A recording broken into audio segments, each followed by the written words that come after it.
Amigas y amigos televidentes, buenas tardes, bienvenidos, bienvenidas a Debates, programa que se transmite desde los estudios de la Universidad del Valle para todo el sur occidente colombiano y el resto del país. Nuestro invitado en la tarde de hoy es el doctor Edwin Maldonado, ex director del Comité Intergremial del Valle del Cauca, ex secretario de Desarrollo Económico de la Alcaldía de Santiago de Cali, hoy analista económico. Buenas tardes, bienvenido a Debates, ¿cómo le va? Buenas tardes a usted, Oscar.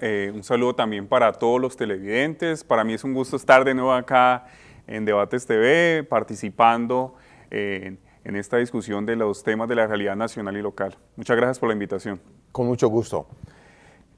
Nuestro canal se ve por Claro TV 104, Unetigo TV 115 y TDT, Televisión Digital Terrestre, Canal 29, y también nos pueden seguir en nuestras redes sociales. Doctor Edwin Maldonado, su opinión sobre la consulta popular.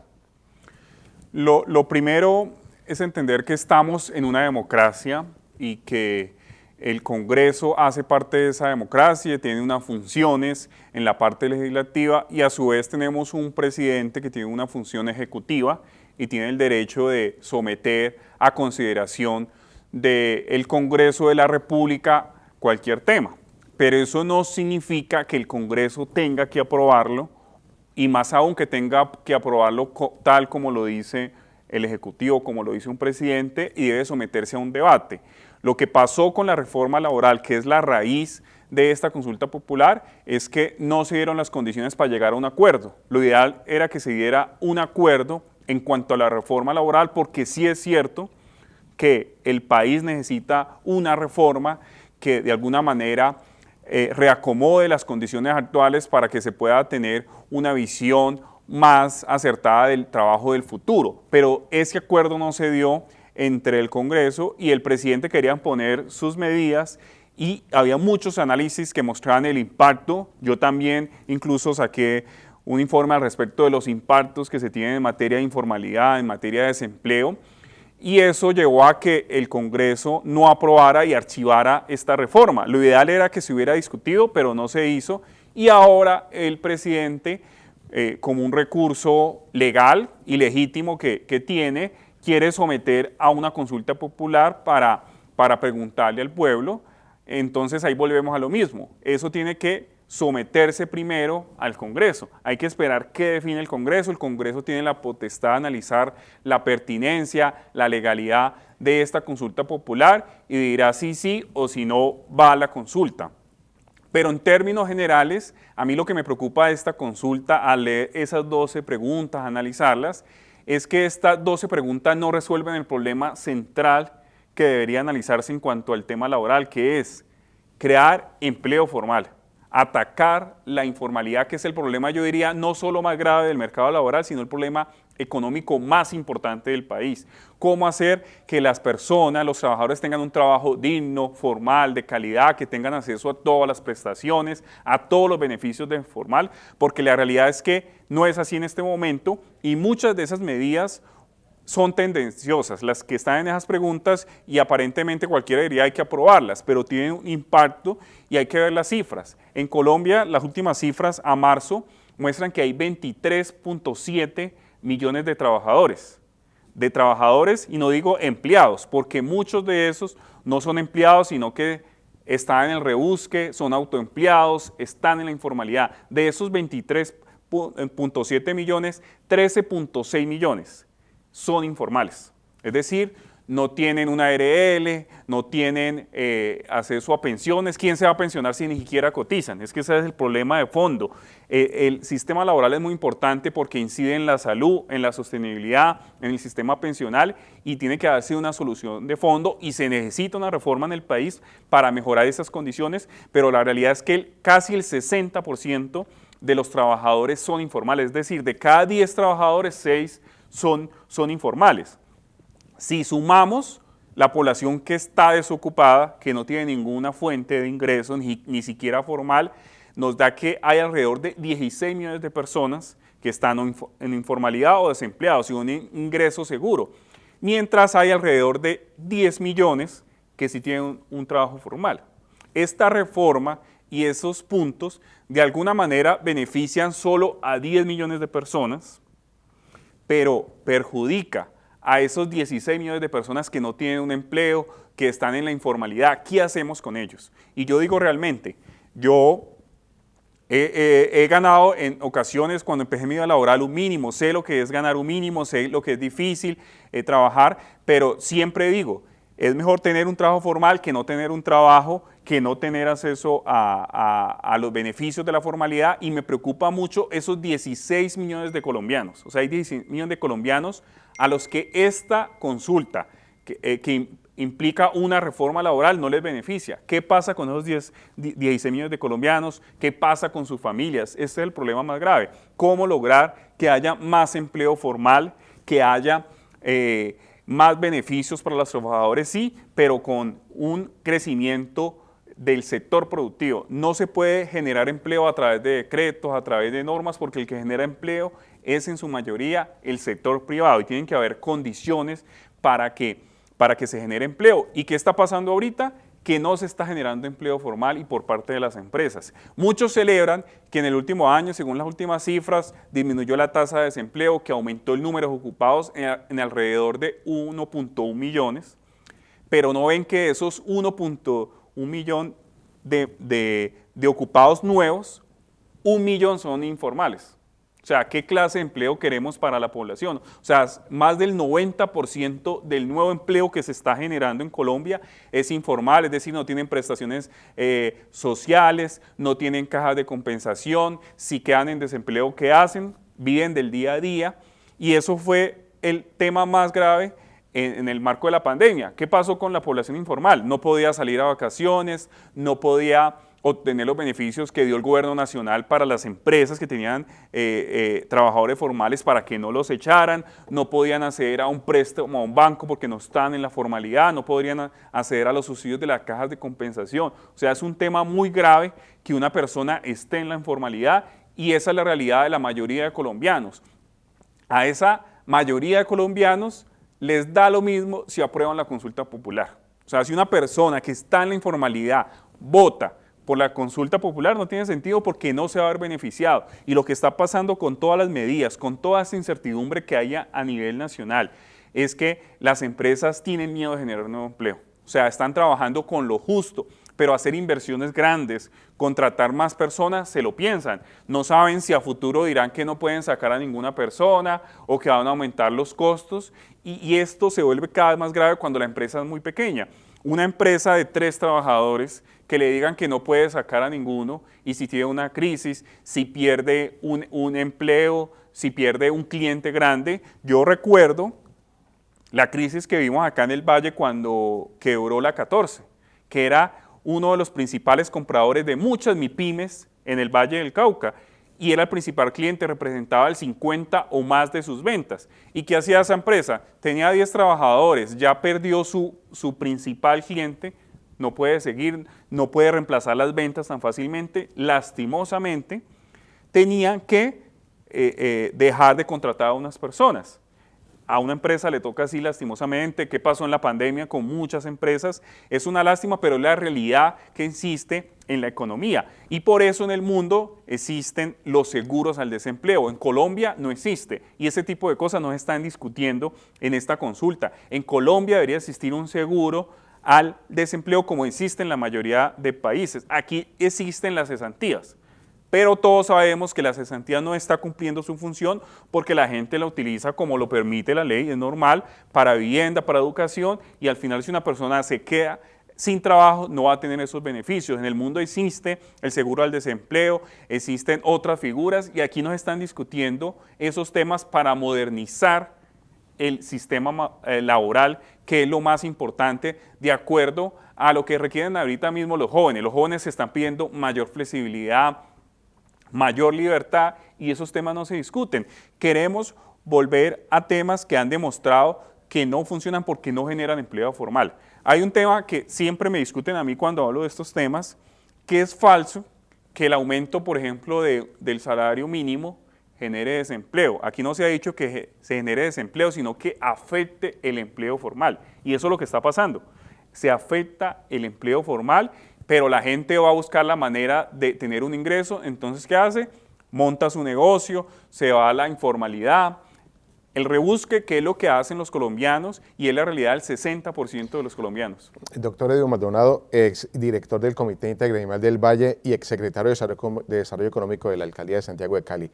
¿Cuáles de las 12 preguntas que hace parte del tema de debate consideran ustedes que pueden ser viables para nuestra ciudad, para nuestro departamento y para el país? Hay muchas preguntas que en cierto sentido podrían ser viables de esas 12, pero hay que trabajarlas más a fondo, porque son muy generales y hay que clarificarlas. Hay una que me causa curiosidad porque es un tema el cual siempre han estado opuestos la izquierda. El presidente también, muchos de este sector han estado opuestos en crear un sistema diferente para el sector agrícola. La realidad es que la informalidad en el campo, en los rurales más alta, hay una pregunta que dice que si están de acuerdo con un sistema especial, y es verdad, uno debería estar de acuerdo porque las condiciones son diferentes. En muchas ocasiones, hace unos años, se habló de la posibilidad de implementar el piso mínimo de protección social, que es un esquema como mezcla entre lo formal y lo informal que permite que una persona mantenga la salud de manera subsidiada como lo está ahorita, pero que tenga un microseguro y que tenga un cubrimiento de los riesgos laborales. Y esto se podría implementar, por ejemplo, en el campo, ayudaría a que los trabajadores, los jornaleros tengan esa posibilidad de también cotizar y que si en un momento llegan a un mejor trabajo, un mejor ingreso, puedan incluirse en el mercado laboral formal como tal. Entonces, esa es una pregunta que se podría trabajar, pero yo tengo una preocupación, Oscar, es que esas preguntas son muy abiertas. En el caso hipotético de que se aprobaran, se daría una discusión en el Congreso nuevamente porque no pueden quedar en la ley tal como están ahí, tienen que darse una discusión, clarificar, hacer un articulado, y eso genera otra discusión que no tiene sentido porque no estamos solucionando el problema de fondo, que es la informalidad y la creación de un nuevo empleo. Le planteo que es la primera pregunta de la consulta popular. ¿Está de acuerdo con que el trabajo de día dure máximo 8 horas y sea entre las 6 de la mañana y las 6 en la tarde? Lo primero es desvirtuar algo que se ha dicho. En Colombia todavía existe el trabajo nocturno. Llegó a estar hasta las 10 de la noche, en ese momento está hasta las 9 de la noche. Lo que pretende esa medida es bajar a las 6 de la tarde. Cuando uno compara con otros países con la misma cultura, con el mismo clima, ven que manejan esos mismos horarios. Miren otros países de Latinoamérica y se podría investigar fácilmente, manejan los horarios del trabajo diurno hasta las 8 de la noche, 7 de la noche, 10 de la noche, hay unos que van hasta 11 de la noche. Eso tiene una realidad, es que la idea en este mundo globalizado es aprovechar lo más que se pueda el día. Hay, por ejemplo, algunos sectores, como el sector de bares, como el sector de restaurantes, que requieren trabajar en esos horarios, y esto implica un costo elevado, y por eso muchas veces en estos sectores se van a la informalidad y no debería ser así. Entonces es una pregunta que de forma tendenciosa cualquiera diría que sí, pero hay que analizar los costos, hasta dónde debe ir, y yo diría que si uno se compara con otros países, ese es el estándar que se maneja de horario. No, aquí no se trata, como dicen, que aquí anochece más tarde o algo. No, es una realidad económica de cómo funcionan los sectores, y hasta las 9 de la noche es un horario que en el mundo es factible para muchas actividades de diferentes sectores económicos. Ok, otra pregunta de la consulta popular. ¿Está de acuerdo con que se pague con un recargo del 100% el trabajo en día de descanso dominical o festivo? Todo esto, cualquier variable en este momento está alrededor del 80%, para que la gente tenga claridad. No es que no exista un recargo, como muchos lo han dicho, ya existe un recargo por domingos y festividades en Colombia, y este 20% es un aumento de los costos. Para una empresa, y vuelvo al ejemplo porque es uno de los más afectados, del sector gastronómico, del sector de bares, del sector de entretenimiento cultural, ¿cuál es la mejor temporada en una semana? ¿Cuál es los mejores días para vender? el fin de semana. A estas empresas les va a afectar y van a incluir los costos. Ellos les va a tocar analizar, ya me alcanza para contratar 8 personas como lo tenía antes, 7 personas, tal vez digan, sí puedo asumir los costos, una pequeña que tenga 3 diga, yo ya no puedo asumir la carga de 3 personas, sino solo de 2.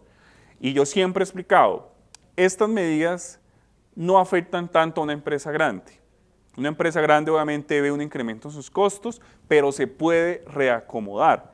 Pero es que el 99% de las empresas en Colombia son MIPYME, son pequeñas. Y de estas, el 90% son micro, de 1 o 2 empleados. ¿Qué empresa micro va a pensar en ser formal bajo esas condiciones? Si es una empresa pequeñita, un negocio de entretenimiento, el fin de semana es donde se ve un mayor ingreso. Y volvemos a lo mismo.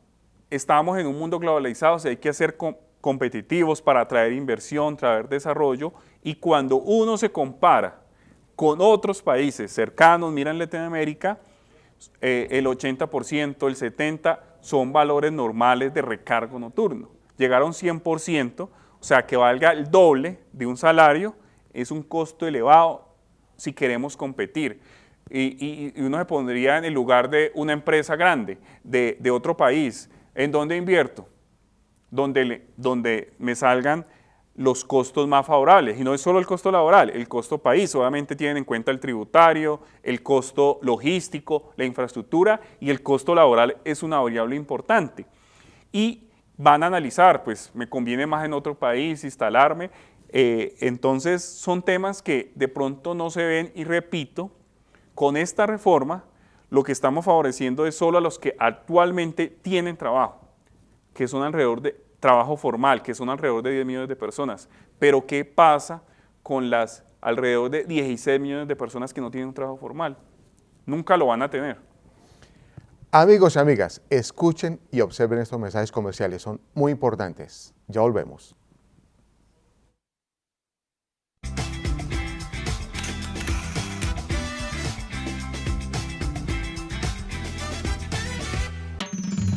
Este no es cualquier billete de lotería, es de la Lotería del Valle del Cauca, diseñado con características únicas que garantizan su autenticidad. No te dejes engañar, aprende a identificarlos. Busca la franja de legalidad, pon el billete contra la luz y verás el círculo completo. Frota el círculo rosado y desaparecerá. Raspa el círculo blanco con una moneda y cambiará de color. Protégete, cuida tu bolsillo y aporta al bienestar de los vallecaucanos. Lo que tiene el paraíso es trabajo de corazón. Aquí nuestro sabor contagia al mundo. 76 escuelas de salsa reciben apoyo para mantener vivo el ritmo que nos identifica, y 767 becas impulsan el talento de 666 estudiantes y 101 coreógrafos para llevar nuestro espíritu en cada paso y compás. Porque aquí creemos en los sueños de los artistas que nos hacen sentir orgullosos de nuestra identidad. Gobernación del Valle del Cauca, paraíso de todos. ¿Alguna vez has comprado una rifa? Cuidado, no todas son legales. Una rifa legal debe realizarse a través de terceras personas naturales o jurídicas que hayan sido previamente autorizadas por los entes competentes. Antes de comprar, verifica que tenga datos del organizador, premios detallados con su valor comercial e IVA, boletas numeradas y con precio fijo. Ojo, es ilegal rifar dinero en efectivo o artículos usados. Recuerda, si compras una rifa ilegal, podrías perder tu dinero. En el Valle del Cauca, las madres cabeza de hogar pueden trabajar o estudiar con la tranquilidad que les da Arrullo, el jardín infantil nocturno que cuida de sus hijos mientras construyen un mejor futuro. Aquí abrazamos a la niñez con amor para que crezca con seguridad, confianza y cariño. Lo que tiene el paraíso es trabajo de corazón. Gobernación del Valle del Cauca. Valle del Cauca, paraíso de todos. En el 2024 tuvimos la menor tasa de homicidios de los últimos 32 años. Así recuperamos Cali. Alcaldía de Santiago de Cali. Hemos recuperado 5 centros de salud con una inversión de 10.000 millones de pesos con recursos propios. Pance, Divino Niño, urgencias del Hospital Cañaveralejo, Polvorines y Unión de Vivienda Popular. Además, construiremos 3 nuevos hospitales: Antonio Nariño, Terrón Colorado y Clínica de Mama. Así recuperamos Cali. Con el presupuesto más bajo de los últimos 5 años, hemos recuperado más de 140 kilómetros de vías. Así recuperamos Cali. Alcaldía de Santiago de Cali. Le entregamos a los caleños un nuevo sendero ecológico de 2.6 kilómetros. Así recuperamos Cali.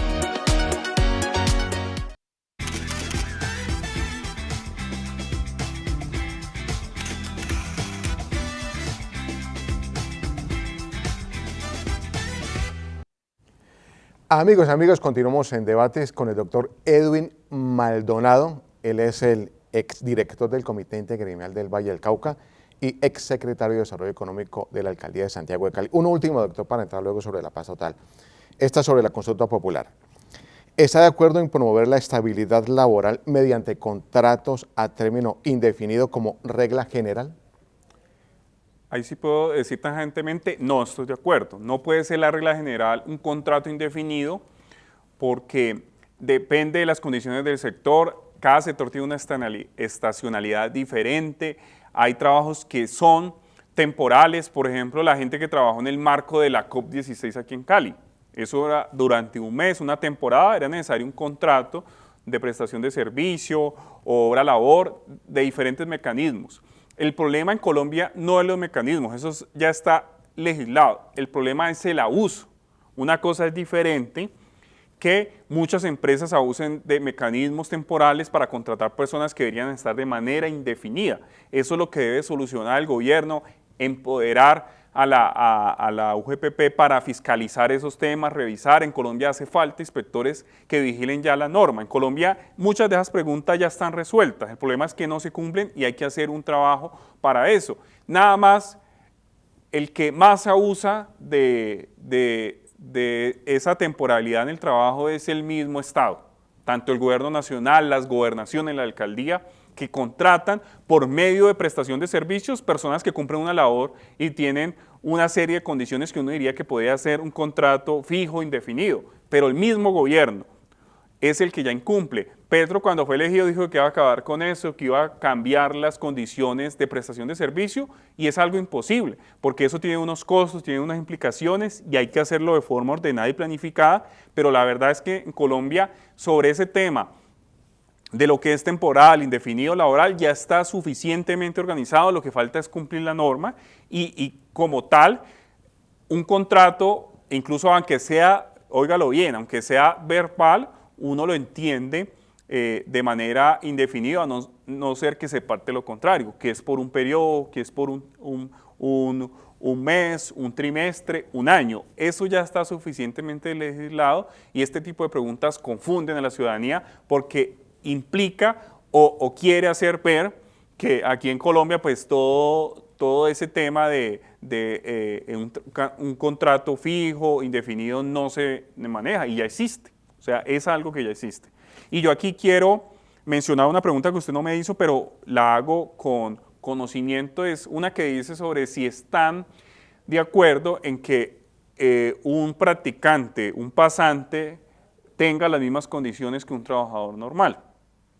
Y aquí yo lo digo con conocimiento de causa. Yo fui practicante del SENA. Antes de entrar a la universidad, yo tuve la oportunidad de trabajar en un ingenio muy reconocido acá en el Valle, el ingenio Río Paila. Yo entré como practicante del SENA y me dieron la oportunidad de estar en mi etapa de formación aprendiendo.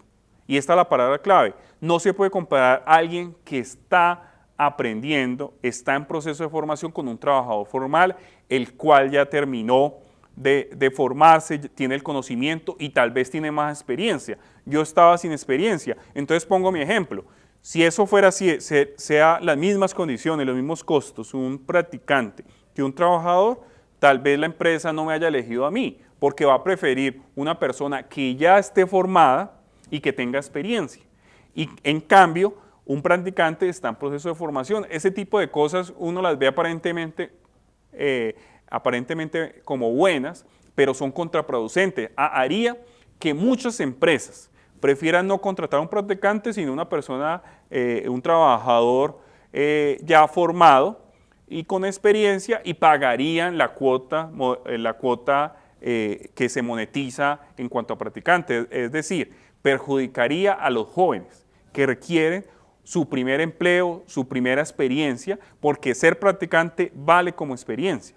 Y eso es lo importante, pero no se pueden exigir las mismas condiciones en materia, por ejemplo, de pensiones, beneficios que tiene un trabajador normal de una empresa. Cuando yo trabajé tuve acceso a salud, el tema de riesgos profesionales, pero otros beneficios de un trabajador normal no los tenía porque no era un trabajador, era un estudiante. Ese tipo de preguntas confunden a la ciudadanía y no resuelven el problema de fondo. Doctor, antes de finalizar, le pregunto sobre la paz total. ¿Cómo considera desde su óptica la paz total de la que siempre pregona el presidente Gustavo Petro? ¿Se está dando o no se está dando?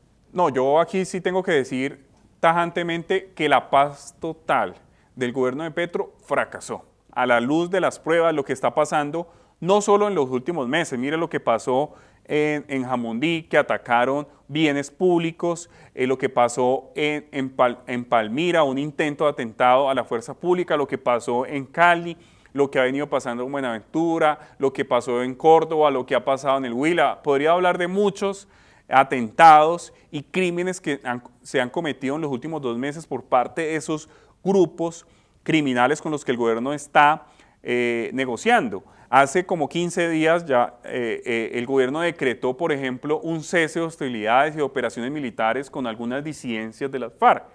Y cómo premiaron al pueblo de esas disidencias haciendo un atentado. Se ríen del pueblo. Entonces lo que uno ve es que el gobierno nacional tenía un objetivo loable y que todos deberíamos apoyar, que es tener la paz y negociar con los grupos dirigentes, pero no lo hizo imponiendo autoridad, reglas claras. No se puede seguir generando ceses unilaterales, donde no se le exigen condiciones mínimas de respeto a la vida, a los bienes públicos por parte de estos grupos. Deberían ser ceses al fuego bilaterales, pero ese tipo de cosas no las ha hecho bien.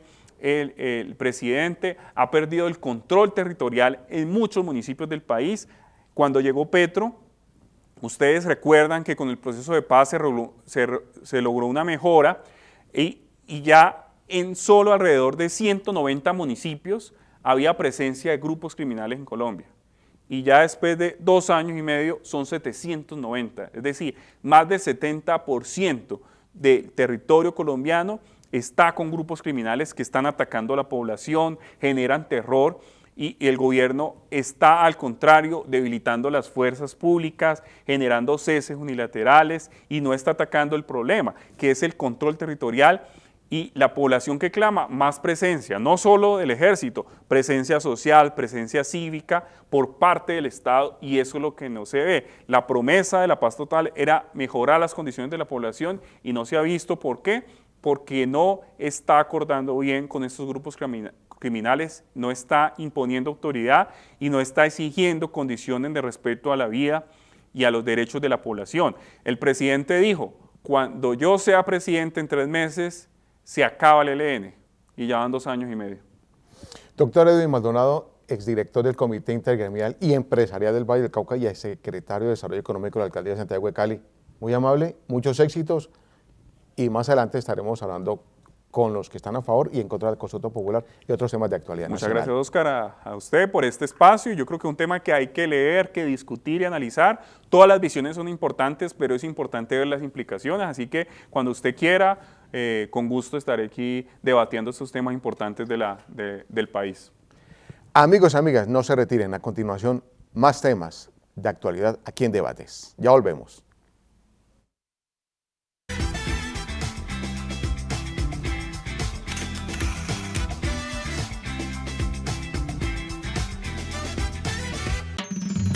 Este no es cualquier billete de lotería, es de la Lotería del Valle del Cauca, diseñado con características únicas que garantizan su autenticidad. No te dejes engañar, aprende a identificarlos, busca la franja de legalidad, Pon el billete contra la luz y verás el círculo completo. Frota el círculo rosado y desaparecerá. Raspa el círculo blanco con una moneda y cambiará de color.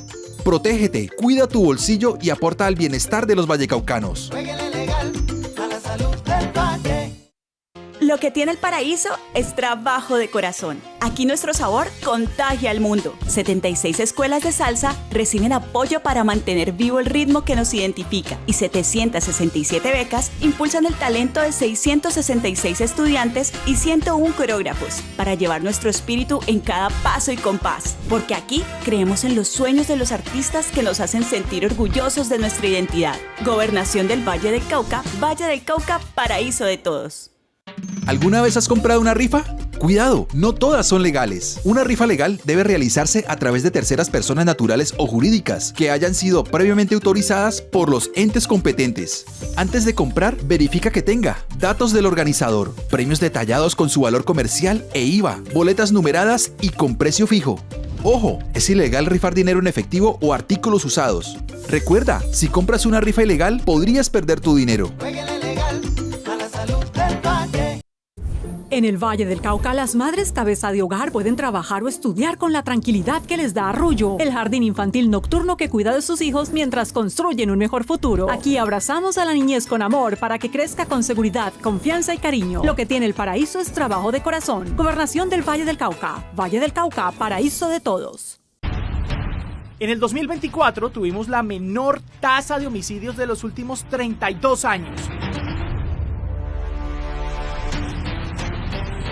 Así recuperamos Cali. Alcaldía de Santiago de Cali. Hemos recuperado 5 centros de salud con una inversión de 10.000 millones de pesos con recursos propios. Pance, Divino Niño, Urgencias del Hospital Cañaveralejo, Polvorines y Unión de Vivienda Popular. Además, construiremos 3 nuevos hospitales: Antonio Nariño, Terrón Colorado y Clínica de Mama. Así recuperamos Cali.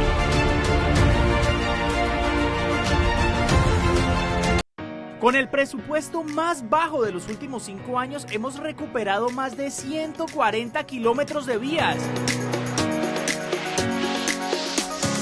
Así recuperamos Cali. Alcaldía de Santiago de Cali. Le entregamos a los caleños un nuevo sendero ecológico de 2.6 kilómetros. Así recuperamos Cali.